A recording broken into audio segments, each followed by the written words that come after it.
On December 22nd, 2022, Netflix released the second season of Alice in Borderland, a Japanese live-action adaptation of an original manga/anime. It hasn't even been a week since the second season has been released, the moment I'm filming this right now. However, ever since that day, the hype about this show resurrected and gave birth to many analytical reviews the very same day. It's really funny how many people actually binge-watched the whole season the very same day it got released. But this hype is absolutely valid in my eyes. And in this video, I'm going to explain to you why I think so. One random day, the characters in the show are thrown into a completely different world in which they have to participate in games in order to survive. So is our main character Arisu. Maybe you see that Alice is Arisu, that's why the names are so similar. Played by Kento Yamazaki. I love this actor so much. There's also a female lead in this show. She's called Usagi and is played by Tao Tsuchiya.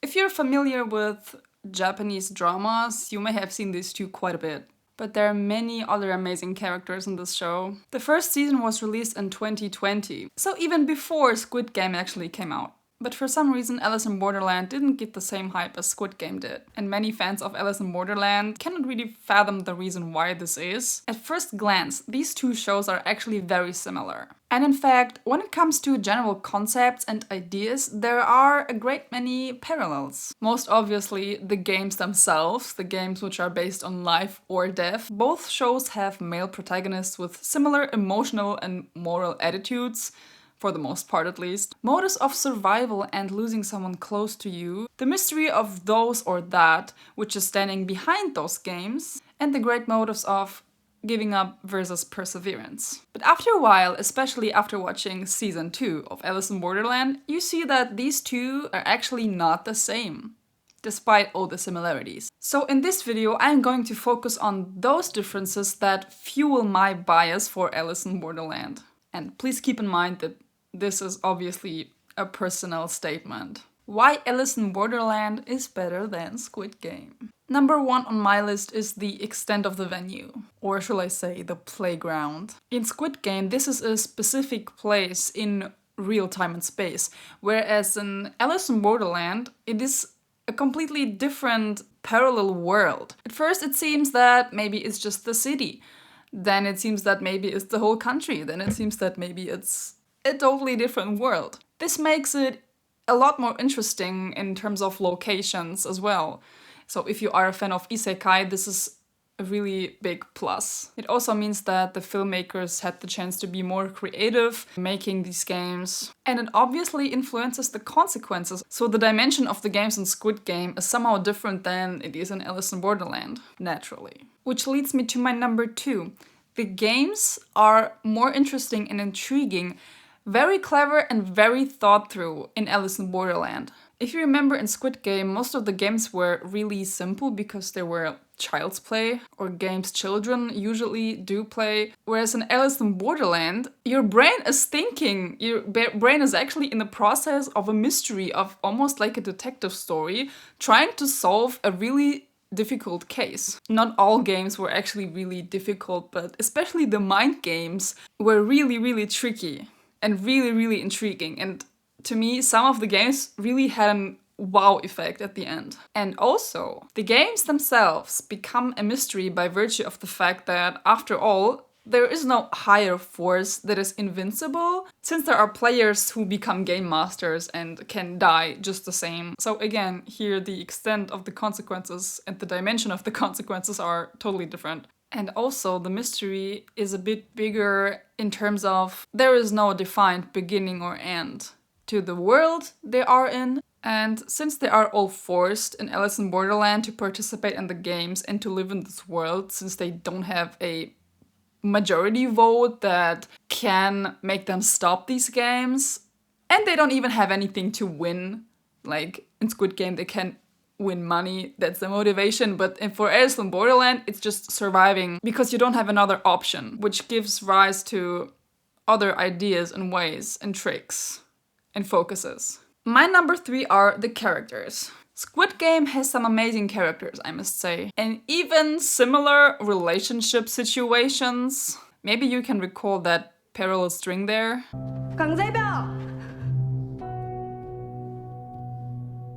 나랑 같이 해줘서 別の場所で出会ってたら友達になれたかもしれないのに。もうとっくに友達じゃないか。 What I admire so much in Alice in Borderland is the great spirit of teamwork and friendship that grows over time. So especially in season 2, you see that they really grew together and it's not as much anymore about I just want to survive by myself or with this person together maybe, but it's like I want to escape with everyone, with all my friends here. Also, I love how they explained the background stories of each character and the dynamics of different relationships there are. So a great focus on friendship and over time a little bit also on romance. And also very important throughout the whole show is actually the impact of a loss of a relationship, of a connection. So this loss of people that are close to you for the main character Arisu becomes a blessing and a curse at the same time. It's really hard on this one to say blessing, but rather it became a motivation for him to stay alive. And my favorite character is Chishiya. Maybe not a big surprise, I think many people feel the same about him. He's really something, and I've watched some videos about him and his character and why he is the best character of the show, so to speak. I feel like without this character, the show wouldn't have been the same. And honestly, the side characters that appear for just 1 or 2 episodes were actually really great, and I think we all can agree that Kyuma was a really cool one. And it's nice to see how the side characters can actually impact the main character and that they are not just some random side character that appears just for once, but they are important people. My favorite games were, I think, Osmosis and also very much the prison game with Chishiya because it was so intriguing. It kept my brain working all the time trying to figure out who the villain actually is, or the Jack of Hearts. And the chasing game was actually also fun in its own way. I feel bad for saying things like fun, using adjectives, like positive adjectives like that in the death on life situation, but I'm sure you know what I mean. Number 4 is a really special one because Kento Yamazaki, I already said that I really love this actor. It's the first time I saw him acting, actually. And there is a reason why I already love him. His acting from the very first episodes was just amazing. How much emotion he put into his acting, how much authenticity he put into his acting. It actually gave me goosebumps, like it gave me chills, and I've never experienced that before because I really felt like he was shooting right into my heart. And to be honest, I feel like he was the most human. Like he had the most human reactions, most realistic reactions in this whole show for some reason. His acting was really something. Number 5, the ending.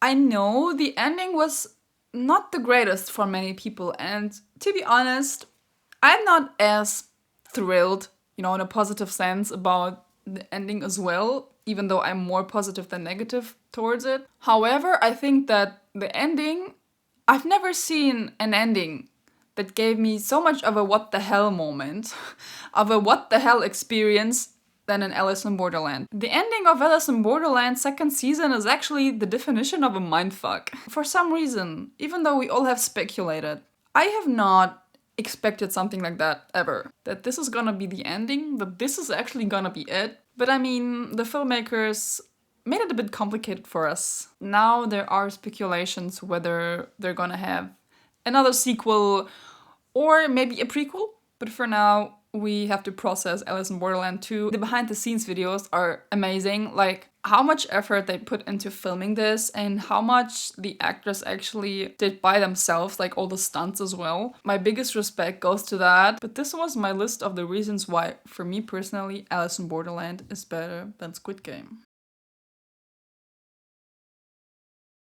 Concerning the ending, it's not quite equal for this point because there is about to be another season for Squid Game as far as I know. So maybe this can make a change there as well. So if you're watching now and you think, damn, I also think that Alice in Borderland is better, but I have different arguments for that. Let's chat in the comments below. I'm really interested in what your perspectives on this are. And if you're watching and you think, no, Squid Game was better, then tell me why Squid Game was better. Keep in mind that there is no right or wrong for this type of opinion. It's all a matter of preferences after all. And to all Alice in Borderland fans, which was your favorite game? Which was your favorite moment? And which is your favorite character?